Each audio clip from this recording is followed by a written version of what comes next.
Okay, folks, this is the method of sections problem. This is a method of sections and method of joints problem that came from the 2019 HSC. It was worth 6 marks, and they were asking you to find magnitude and nature of the trusses in this structure. It was a structure for holding antennas, and they were asking for the member BE, and the force and nature was so compression or tension, and this one here N. Okay, and it was basically a very, very clever way of testing you on the 2 methods of truss analysis that are mentioned in the HSC syllabus, which is method of joints and method of sections. So more often than not, it's a good idea to calculate reactions at supports to do this type of problem. As it turns out, I'm pretty certain that for this problem we didn't need reaction C, but more often than not you'll find quite often you need that reaction. So we did that both reactions in class, but for this example I'm going to first of all calculate our force in N, and the way I'm going to do that is you can see here that we have a joint at the roller joint A. So we really need to calculate that reaction A, because once we have that reaction A, if we are to consider point A and we say we've got reaction A, and they've drawn the direction of it as well, so we know it's going up, we have our force N, which is this joint here, this truss member, and we have this force going, and we're going to name it force AC. Okay, we name it AC because it's the member AC. Now, I've put these both going away from the joint, which you need to remember with method of joints is tension. Okay, it's kind of counterintuitive because quite often you think compression, the forces are going to be doing that, but going away from the joint is tension. Okay, I guess it's the reaction in the truss member, that's why you've got to think about it. But always remember tension away from the joint, compression in. So that's our joint that we're analysing. And remember with method of joints that if we're talking about this structure is going nowhere, so it is in equilibrium. So you've always got to remember for all of these types of questions that the sum of forces is equal to 0 and the sum of moments is equal to 0. Okay, so clockwise and anti-clockwise moments is equal to 0. Forces vertical versus horizontal always will add up to 0. Not only that, but for method of joints, each joint, if you were to isolate each one of these joints, say we isolated the joint H, okay, we cut it here and here, it would be equal to 0 if you summed its forces. So all of those joints are going to have sums of forces vertical and horizontal that are equal to 0. So for this one here, you can't solve it because you have 3 unknowns. So for any joint, I can only deal with 2 unknowns at any given time. Okay, so we need to calculate what's going on with this member by calculating our reaction at the support. So the first thing you're going to do is you're going to say to yourself, we know it's in equilibrium, so we're going to say, we're going to do with the moments, and we're going to do the moments about the pin joint. Okay, that's the way we usually start this type of finding reactions at supports. And we're going to say clockwise is positive, sum of moments about the point C. We always need to write our set our questions out this way so that the examiner knows that we know what we're doing, is equal to 0. Okay, therefore 0 is equal to, and let's start using our knowledge of which is going clockwise. First of all, we're rotating this around point C, and we've got this force is going to make us go anti-clockwise. This force is going to make us go anti-clockwise. I think the only force we've got that's going to make us go clockwise is our reaction at A. So we're going to say RA, and we need to multiply that by the perpendicular distance to our pivot point. So if we were to measure across this way, that's the perpendicular distance, because we can use this transmissibility of forces. RA is going this way, so our perpendicular distance, how that makes a 90 degrees with the pivot point C, that gives us a distance of, they've given it to us 12, so we multiply that by 12. So that's our clockwise. Anti-clockwise, let's do first of all our vertical forces, and then we'll do our horizontal forces. So we've got 7 kilonewtons causing an anti-clockwise rotation, because when the 7 pushes down, it's going to rotate around the point C. And we need to calculate our distance. So if we were to transmit this force down, okay, we can work out a perpendicular distance to our pivot point. Now they've told you here that this is 2. Okay, so we can take 2 away from the 12 and it'll give us 10. So we know that that one is minus 7 times 10. We're saying minus because it's anti-clockwise. Then this one here, we have as it's pushing down this way. We need to calculate our distance to the pivot point, and we know that our distance is, looking here, they've given it to you, okay? Transmit the force down, perpendicular distance is going to be 4. So we're going to say minus 12 times 4, because the force is 12 and the distance is a 4. So that's our second counterclockwise, and our third counterclockwise is this one here, pushing across this way. Now what's our perpendicular distance? Transmissibility of forces. That's our force going across. It's 3 kilonewtons, and we know that that distance there makes a 90 degrees to it, which means we've got how many, what's the distance here? 18. So we're going to say minus 3 times 18. So we get our trusty calculator out, and we're going to say 7 times 10 minus 12 times 4 minus 3 times 18. Sorry, I did that wrong because I didn't turn my calculator on for a start. That would help. It's minus 7 times 10 minus 12 times 4 minus 3 times 18. And we end up with minus 172. So we can say 0 equals 12 times RA, which is 12 RA, reaction at A, minus 172. Now we take our 172 over the other side of our equals sign, it becomes positive, and we get 12 RA equals 172. Therefore, reaction at A is equal to 172 over 12. Let's do the maths. 172 divided by 12.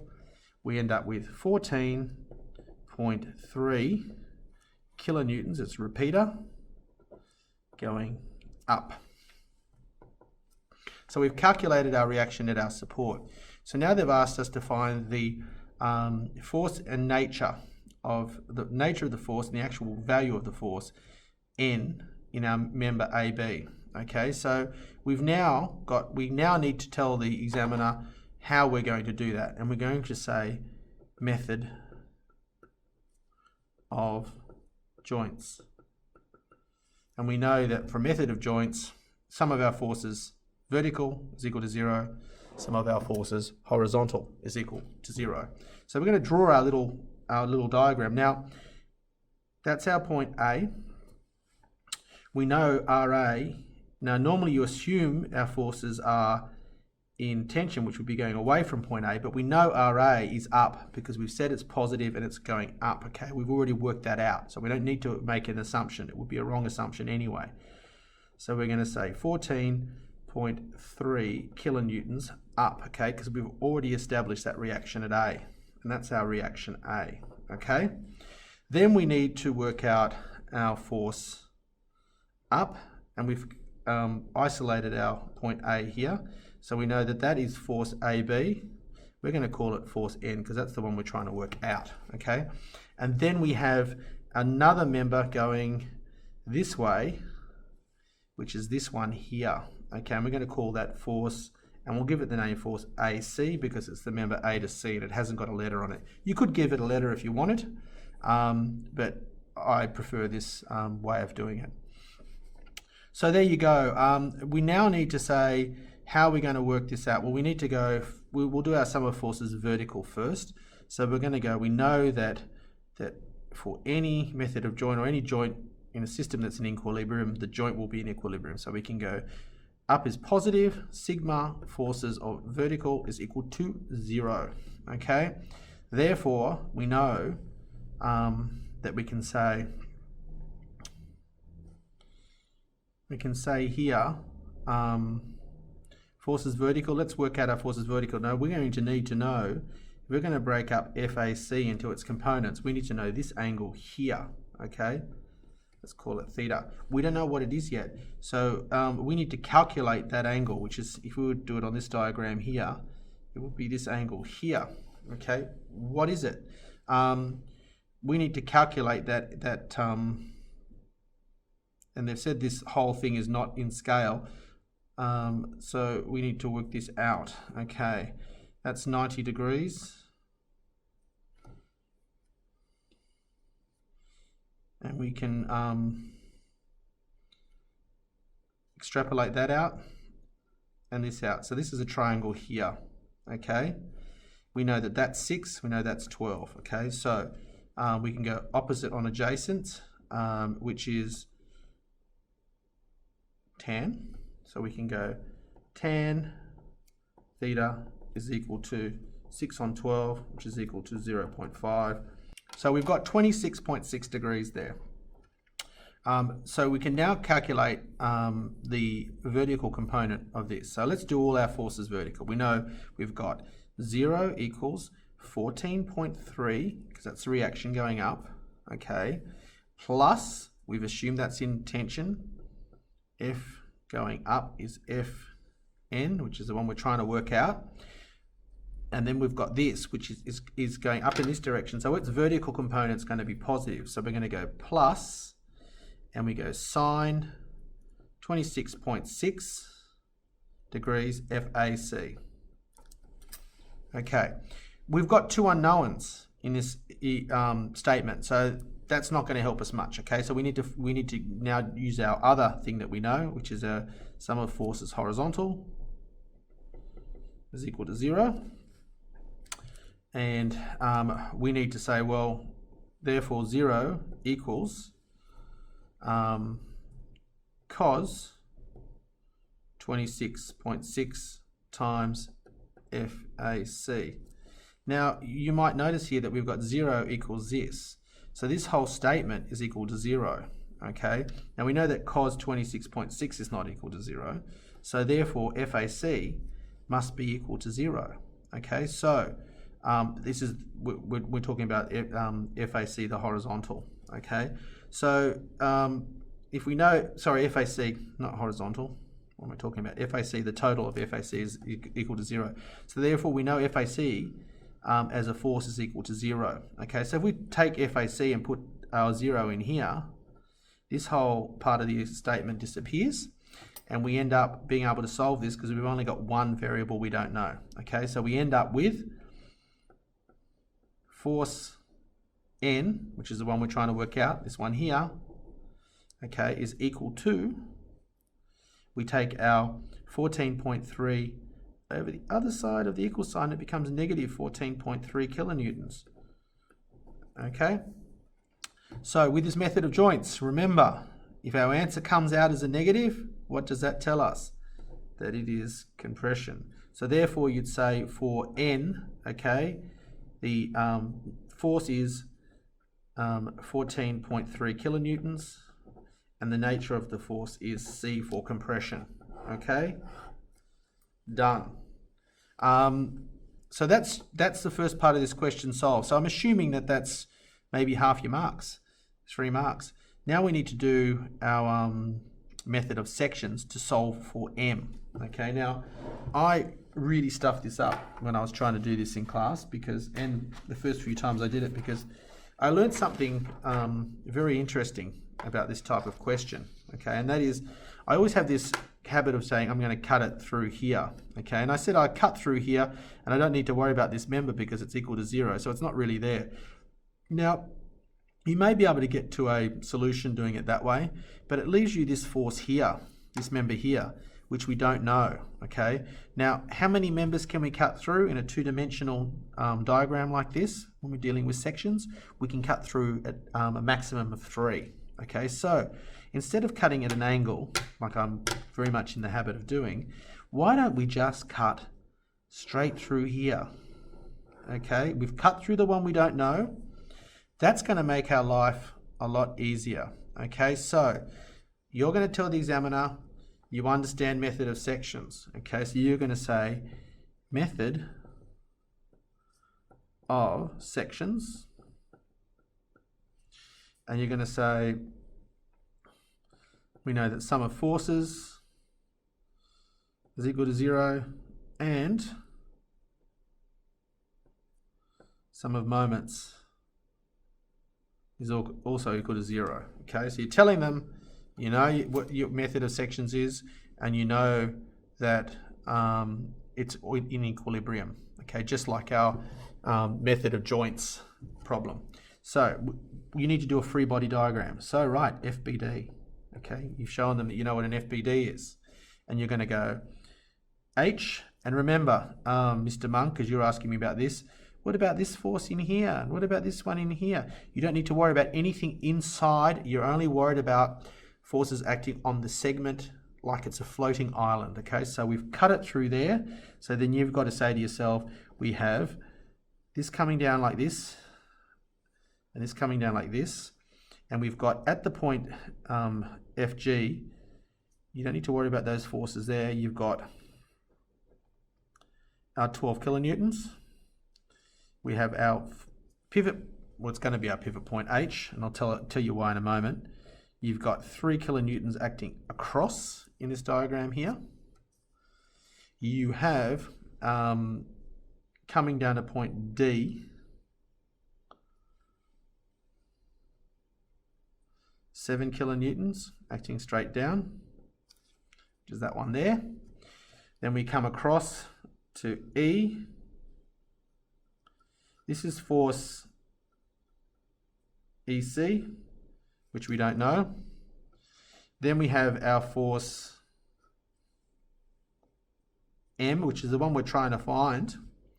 And then we have our force here, dB.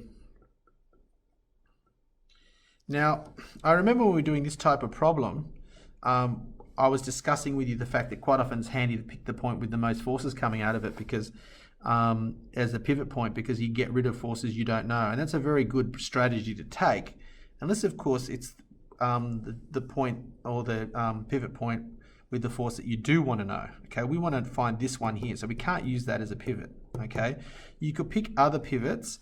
The one that they've used for the solution for this is H. Okay, and the reason why they've used H is, I'll show you in a moment. If we're using H, because this is a straight line, okay, down to FDB, that's pulling through the pivot point. So that's not going to cause any rotation.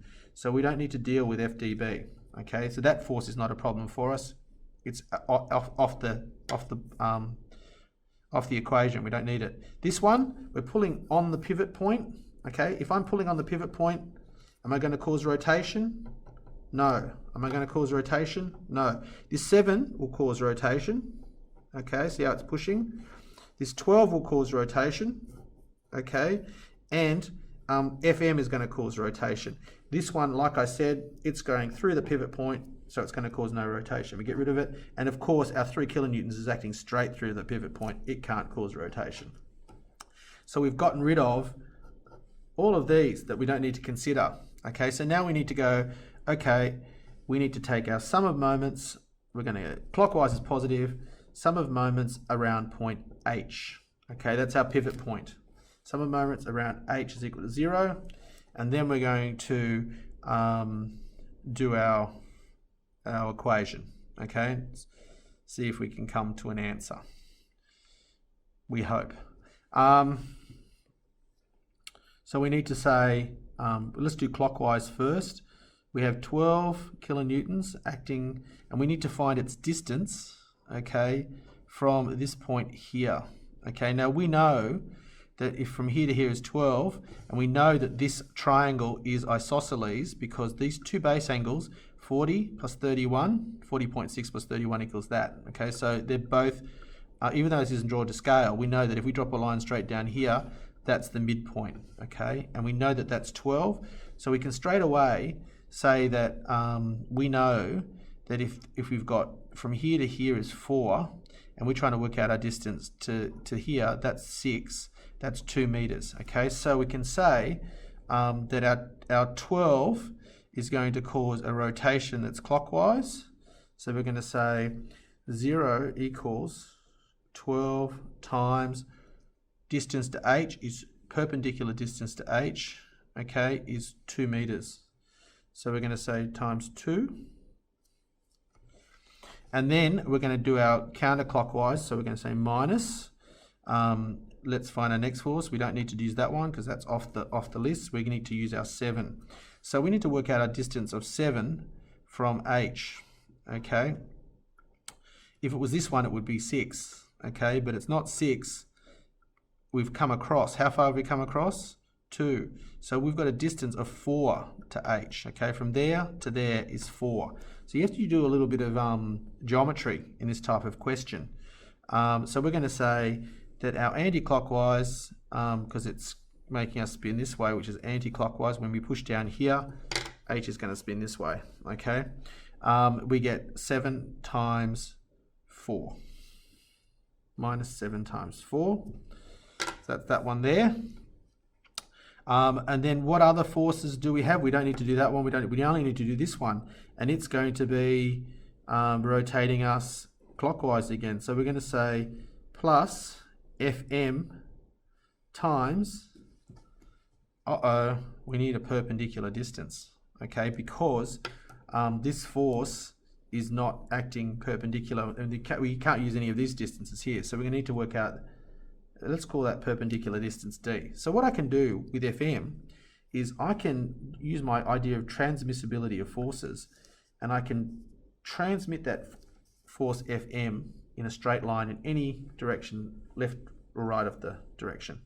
And then I can just drop a line down from here, and I can work out, that's 90 degrees, that is the distance that I need, d, okay? So on this diagram, I'm trying to work out, basically, if I transmit this distance up here, and I make that 90 degrees, I'm trying to work out this distance here, d, okay? Have we got a triangle I can use? We've got this is here, this is here. We don't know this from here to here. Do we know this angle here? Yes, we do. We do know that. It's 40.6 degrees. Do we know anything else? Do we know this distance from here to here? We don't yet, okay? But we do know that we can make this into a triangle where we know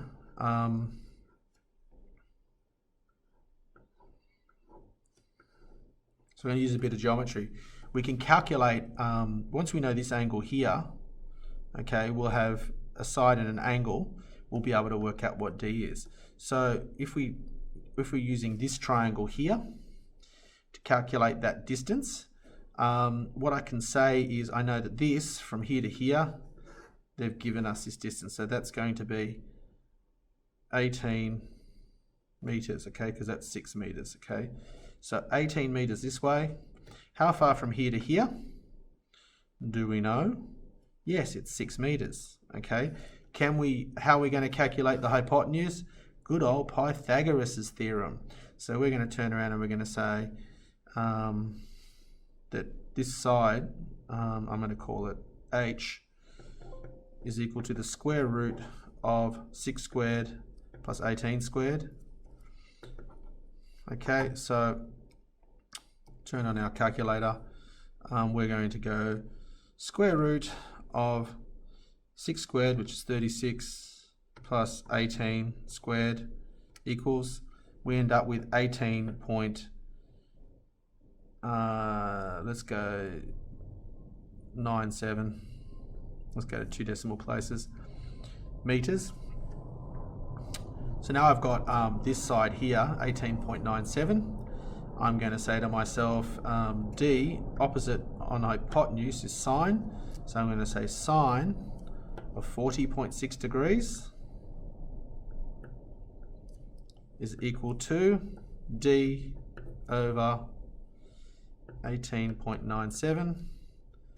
Therefore, D equals 18.97 by sine of 40.6 degrees. And we'll get our calculator out.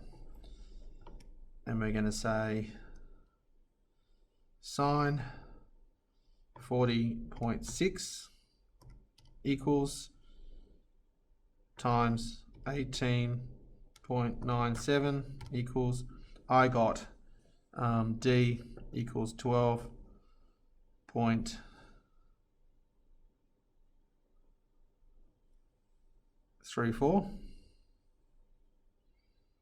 So that's minus 4 plus FM times 12.34. So we can say that 12.34 FM is equal to 4. Therefore, FM is equal to 4 divided by 12.34.